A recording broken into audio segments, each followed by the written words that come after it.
ವಿಜೇಂದ್ರ ಮತ್ತು ಆರ್ ಅಶೋಕ್ ನಡುವೆ ಸಂಘರ್ಷ ನಡೀತಾ ಇದೆಯಾ? ಹಾಗಾದ್ರೆ ಪ್ರತಿಭಟನೆಗೆ ವಿಜೇಂದ್ರ ಗೈರಾಗೋಕೆ ಅನಾರೋಗ್ಯವೇ ಕಾರಣ ಅಲ್ಲ ಎನ್ನುವಂಥದ್ದಾಗಿ ಒಂದಷ್ಟು ಚರ್ಚೆಗಳಾಗ್ತಾ ಇದೆ. ಪ್ರತಿಭಟನೆಯನ್ನ ಘೋಷಿಸಿದ್ದು ವಿಪಕ್ಷ ನಾಯಕ ಆರ್ ಅಶೋಕ್. ಬಿಜೆಪಿ ರಾಜ್ಯಾಧ್ಯಕ್ಷ ಇಲ್ಲಿ ವಿವೈ ವಿಜೇಂದ್ರ ಅಧ್ಯಕ್ಷನಾಗಿದ್ರು ಕೂಡ ನನ್ನನ್ನು ಸಂಪರ್ಕ ಮಾಡಿಲ್ಲ ಅಂತೇಳಿ ವಿಜೇಂದ್ರ ಬೇಸರವನ್ನು ಹೊರಹಾಕಿದ್ದಾರೆ. ಏಕಾಏಕಿ ಶಾಸಕರನ್ನ ಸಂಪರ್ಕಿಸಿ ಪ್ರತಿಭಟನೆಯ ತೀರ್ಮಾನವನ್ನು ಕೈಗೊಂಡಿದ್ದಾರೆ. ಜೆಡಿಎಸ್ ಜೊತೆಗೂ ಸರಿಯಾಗಿ ಮಾತುಕತೆಯನ್ನು ಮಾಡಿಲ್ಲ. ಜೆಡಿಎಸ್ ಕೂಡ ಪ್ರತಿಭಟನೆಗೆ ಬೆಂಬಲವನ್ನು ಕೊಟ್ಟಿಲ್ಲ. ಹೀಗಾಗಿ ಪ್ರತಿಭಟನೆಯಿಂದ ದೂರ ಇರೋಕೆ ಬಿಜೆಪಿ ರಾಜ್ಯಾಧ್ಯಕ್ಷ ಬಿವೈ ವಿಜೇಂದ್ರ ತೀರ್ಮಾನ ಮಾಡಿದ್ರ ಎನ್ನುವಂಥ ಪ್ರಶ್ನೆಗಳು ಒಡಕಿದೆಯಾ ಬಿಜೆಪಿಯಲ್ಲಿ ಎನ್ನುವಂಥ ಪ್ರಶ್ನೆ ಪದೇ ಪದೇ ಕಾಡುತ್ತೆ. ಒಂದಷ್ಟು ರೆಬಲ್ ನಾಯಕರು ಬಿಜೆಪಿಯಲ್ಲಿ ಇದ್ದಾರೆ ಈಗಲೂ ಕೂಡ. ಹಾಗೇನೇ ನಿನ್ನೆ ನಡೆದಿರುವಂಥ ಪ್ರತಿಭಟನೆಗೆ ಗೈರಾಗೋಕೆ ಇಲ್ಲಿ ಕಾರಣ ಏನು? ವಿಜೇಂದ್ರ ಯಾಕೆ ಪ್ರತಿಭಟನೆಗೆ ಬರಲಿಲ್ಲ? ಜೆಡಿಎಸ್ನವರು ಯಾಕೆ ಪ್ರತಿಭಟನೆಗೆ ಬರಲಿಲ್ಲ? ಸಾಕಷ್ಟು ಚರ್ಚೆ ಇದೆ. ಈ ಹಿಂದೆ ಆದಂಥ ಪ್ರತಿಭಟನೆ ಎಲ್ಲವನ್ನೂ ಕೂಡ ಗಮನಿಸಬೇಕಾಗುತ್ತೆ. ವಿಜೇಂದ್ರ ಇದ್ರು, ಆರ್ ಅಶೋಕ್ ಇದ್ರು, ಬಿಜೆಪಿಯ ಎಲ್ಲ ನಾಯಕರು ಇದ್ರು, ರೆಬಲ್ ನಾಯಕರನ್ನ ಹೊರತುಪಡಿಸಿ ಇನ್ನುಳಿದಂತೆ ಜೆಡಿಎಸ್ನವರು ಕೂಡ ಬಿಜೆಪಿಯವ್ರ ಜೊತೆಗೆ ಬಂದು ಹೋರಾಟವನ್ನು ಮಾಡಿದ್ದಾರೆ. ಆದರೆ ಆರ್ ಅಶೋಕ್ ಅವರು ನಡೆಸಿದಂಥ ಪ್ರತಿಭಟನೆಯಲ್ಲಿ ವಿಜೇಂದ್ರ ಅವರು ಯಾಕಿರಲಿಲ್ಲ? ಅನಾರೋಗ್ಯ ಎನ್ನುವಂಥ ಕಾರಣ ಇಲ್ಲಿ ಕೇಳಿ ಬರುತ್ತೆ. ಅನಾರೋಗ್ಯ ಆಗಿತ್ತು, ಅವ್ರಿಗೆ ಹುಷಾರಿರಲಿಲ್ಲ, ಈ ಕಾರಣಕ್ಕಾಗಿ ಪ್ರತಿಭಟನೆಗೆ ಬರೋಕ್ಕಾಗಲಿಲ್ಲ ಎನ್ನುವಂಥ ಚರ್ಚೆ. ಹಾಗಾದ್ರೆ ಜೆಡಿಎಸ್ನ ನಾಯಕರು ಯಾಕೆ ಬರಲಿಲ್ಲ ಪ್ರತಿಭಟನೆಗೆ? ಜೆಡಿಎಸ್ನ ನಾಯಕರು ಮೈತ್ರಿಯಲ್ಲಿ ಇದ್ದಾರೆ ತಾನೆ, ನಿಮ್ಮ ಜೊತೆಯಲ್ಲಿ ಪಾದಯಾತ್ರೆಗೆ ಹೆಜ್ಜೆ ಹಾಕಿದ್ದಾರೆ, ನಿಮ್ಮ ಜೊತೆಯಲ್ಲಿ ಬೇರೆ ಬೇರೆ ಪ್ರತಿಭಟನೆಗಳಲ್ಲಿ ಭಾಗಿಯಾಗಿದ್ದಾರೆ. ಆದರೆ ಆರ್ ಅಶೋಕ್ ಅವರು ಕರೆದಿರುವಂಥ ಪ್ರತಿಭಟನೆಗೆ ಯಾಕೆ ಬರಲಿಲ್ಲ ಎನ್ನುವಂಥ ಪ್ರಶ್ನೆ ಇದೆ. ಹೀಗಾಗಿ ಪ್ರತಿಭಟನೆಯಿಂದ ದೂರ ಇದ್ರ ಬಿವೈ ವಿಜೇಂದ್ರ. ಹಾಗಾದರೆ ಆರ್ ಅಶೋಕ್ ಮತ್ತು ವಿಜೇಂದ್ರ ನಡುವೆ ಯಾವ ರೀತಿಯಾದಂಥ ಸಂಘರ್ಷ ನಡೀತಾ ಇದೆ ಎನ್ನುವಂಥ ಪ್ರಶ್ನೆಗಳು ಕೂಡ ಇಲ್ಲಿ ಹುಟ್ಟಿಕೊಳ್ತಾ ಇದೆ. ಕಾದು ನೋಡಬೇಕು, ಮುಂದಿನ ದಿನಮಾನಗಳಲ್ಲಿ ಉತ್ತರ ಸಿಗ್ಬೋದು. ಆದರೆ ವೈಮನಸ್ಸು ಇದೆಯಾ? ಶೀತಲ ಸಮರ ನಡೀತಾ ಇದೆಯಾ ಬಿಜೆಪಿ ಪಕ್ಷದಲ್ಲಿ?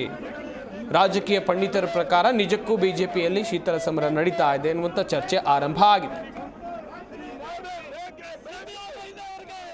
ಪ್ರತಿಭಟನೆಯನ್ನ ಘೋಷಣೆ ಮಾಡಿದ್ದು ವಿಪಕ್ಷ ನಾಯಕ ಆರ್ ಅಶೋಕ್. ಅಧ್ಯಕ್ಷ ಆಗಿದ್ರು ನನ್ನನ್ನ ಸಂಪರ್ಕ ಮಾಡಿಲ್ಲ ಎನ್ನುವಂಥ ಬೇಸರ. ಬಿಜೆಪಿ ರಾಜ್ಯಾಧ್ಯಕ್ಷರಿಗೆ ಮಾಹಿತಿಯನ್ನ ಕೊಡದೆ ವಿಪಕ್ಷ ನಾಯಕ ಆರ್ ಅಶೋಕ್ ತಮ್ಮಲ್ಲಿರುವಂಥ ಶಾಸಕರ ಬಲವನ್ನು ಸೇರಿಸಿಕೊಂಡು ಪ್ರತಿಭಟನೆಯನ್ನ ಮಾಡಿದ್ರ?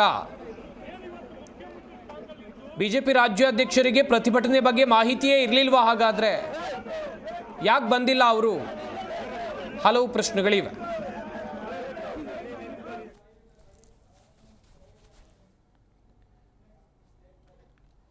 ಈ ಬಗ್ಗೆ ಇನ್ನಷ್ಟು ಮಾಹಿತಿಯನ್ನು ಕೊಡ್ತಾರೆ ನಮ್ಮ ಪ್ರತಿನಿಧಿ ಜನಾರ್ದನ್ ಹೆಬ್ಬಾರ್. ನೇರ ಸಂಪರ್ಕದಲ್ಲಿ ಜಾಯ್ನ್ ಆಗ್ತಾ ಇದ್ದಾರೆ. ಜನಾರ್ದನ್, ಗಮನಿಸ್ತಾ ಇದ್ವಿ, ಬಿಜೆಪಿ ರಾಜ್ಯಾಧ್ಯಕ್ಷರನ್ನ ಬಿಟ್ಟು ಪ್ರತಿಭಟನೆ ಮಾಡ್ತಾರೆ ಅಂತ ಹೇಳಿದ್ರೆ ಇಲ್ಲಿ ಒಳಗೊಳಗೆ ಶೀತಲ ಸಮರ ಏರ್ಪಟ್ಟಿದೆಯಾ ಆರ್ ಅಶೋಕ್ ಅವರು ಹಾಗೇನೆ ವಿಜೇಂದ್ರ ನಡುವೆ? ನಿಜವಾಗ್ಲೂ ಇಲ್ಲಿ ಅನಾರೋಗ್ಯವೇ ಪ್ರತಿಭಟನೆಗೆ ಗೈರಾಗೋಕ್ ಕಾರಣನಾ? ಇನ್ನೊಂದು ಕಡೆಯಲ್ಲಿ ಜೆಡಿಎಸ್ನವರಿಗೆ ಈ ಪ್ರತಿಭಟನೆಗೆ ಆಹ್ವಾನ ಇರಲಿಲ್ವಾ? ಅವ್ರು ಯಾಕೆ ಬರಲಿಲ್ಲ ಹಾಗಾದ್ರೆ? ಸಂಪತ್, ನೀವು ಹೇಳಿದಾಗೆ ಇಲ್ಲಿ ಬಿ ಜೆ ಪಿ ರಾಜ್ಯಾಧ್ಯಕ್ಷ ಹಾಗೂ ವಿರೋಧ ಪಕ್ಷ ನಾಯಕ ಇವರಿಬ್ಬರ ನಡುವೆ ಸಂಘರ್ಷ ಏರ್ಪಟ್ಟಿದೆಯಾ ಅಥವಾ ಪ್ರತಿಷ್ಠೆನಾ ಅನ್ನುವಂಥ ಪ್ರಶ್ನೆ ಕಾಡ್ತಾ ಇದೆ. ಕಾರಣ ಏನಂತಂದರೆ, ಈ ಒಂದು ಪಾದಯಾತ್ರೆಯನ್ನು ಮಾಡಿದಂಥ ಸಂದರ್ಭದಲ್ಲಿ ಬೆಂಗಳೂರಿನಿಂದ ಮೈಸೂರಿಗೆ ಪಾದಯಾತ್ರೆ ಮಾಡಿದಾಗಲೂ ಸಹಿತ ವಿಜೇಂದ್ರ ಅವರು ಏಕಾಏಕಿ ಘೋಷಣೆ ಮಾಡಿಬಿಟ್ರು, ಉಳಿದವ್ರನ್ನ ಸಂಪರ್ಕ ಮಾಡಿಲ್ಲ ಅನ್ನುವಂಥ ಒಂದು ಮಾತುಗಳು, ಆರೋಪಗಳು ಒಳಗಿಂದೊಳಗೆ ಕೇಳಿಬಂದಿತ್ತು.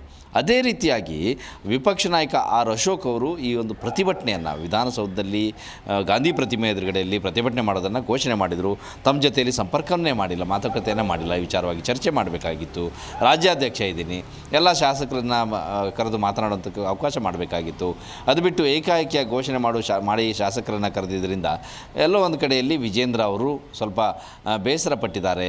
ಸ್ವಲ್ಪ ಅದಕ್ಕೆ ಆ ವಿಚಾರಕ್ಕಾಗಿ ಅವರಿಗೆ ಅಸಮಾಧಾನ ಆಗಿದೆ ಅನ್ನೋಂಥ ಮಾತು ಕೇಳಿ ಬರ್ತಾ ಇದೆ. ಅದೇ ಕಾರಣಕ್ಕೆ ಇವತ್ತು ಅವರು ನಿನ್ನೆವರೆಗೆಲ್ಲ ಆರೋಗ್ಯವಾಗಿ ಇದ್ದರು, ನೆನ್ನೆ ದಿನ ಮಾಧ್ಯಮ ಜೊತೆ ಮಾತಾಡ್ತಾ ಇದ್ದರು.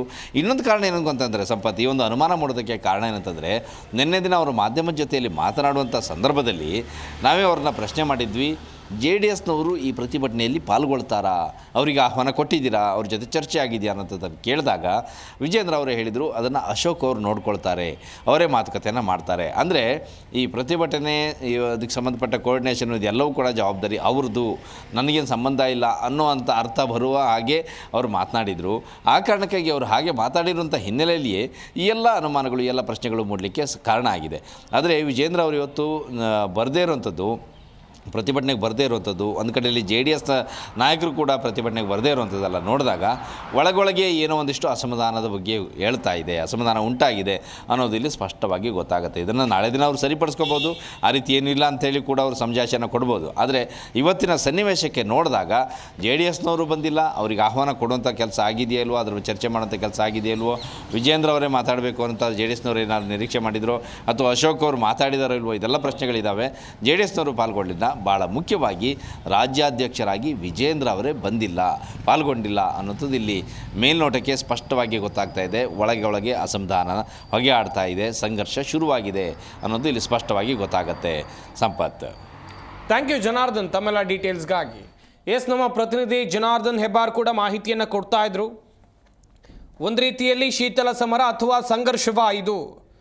ಒಂದು ಕಡೆಯಲ್ಲಿ BJP ರಾಜ್ಯಾಧ್ಯಕ್ಷರಾಗಿರುವಂಥ BY ವಿಜಯೇಂದ್ರ, ಇನ್ನೊಂದು ಕಡೆಯಲ್ಲಿ ವಿಪಕ್ಷ ನಾಯಕರಾಗಿರುವಂಥ R ಅಶೋಕ್, ಇವರಿಬ್ಬರ ನಡುವೆ ಇರುವಂಥ ವೈಮನಸ್ಸು. ಒಂದು ಕಡೆಯಲ್ಲಿ ಮೂಡ ಹಗರಣಕ್ಕೆ ಸಂಬಂಧಿಸಿದಂತೆ ದೊಡ್ಡ ಮಟ್ಟದಲ್ಲಿ ಹೋರಾಟವನ್ನು BJPಯವರು JDSನವರು ಎಲ್ಲರೂ ಕೂಡ ಒಟ್ಟಾಗಿ ಮಾಡಿದರು.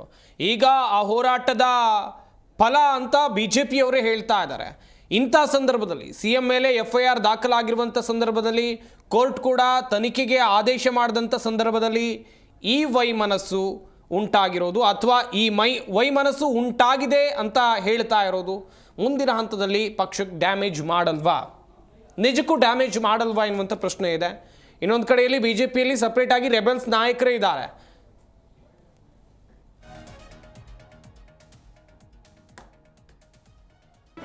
ಜಿ ಕನ್ನಡ ನ್ಯೂಸ್ ಈಗ ನಿಮ್ಮ ಮನೆಯಲ್ಲೇ ನೋಡಿ, ಎಲ್ಲ ಕೇಬಲ್ಗಳಲ್ಲಿ ಈಗ ಲಭ್ಯ.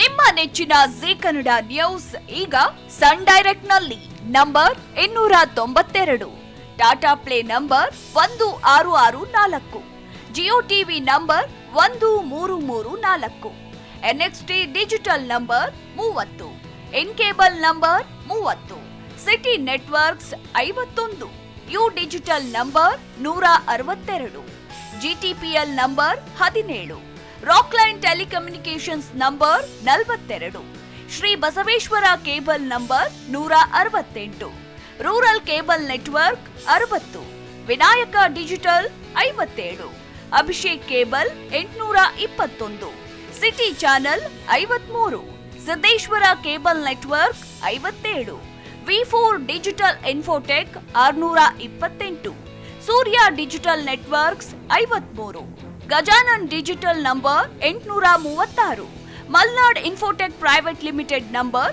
56, Metrocast number 830, Victory Digital number 167ರಲ್ಲಿ ನೋಡಿ ಆನಂದಿಸಿ.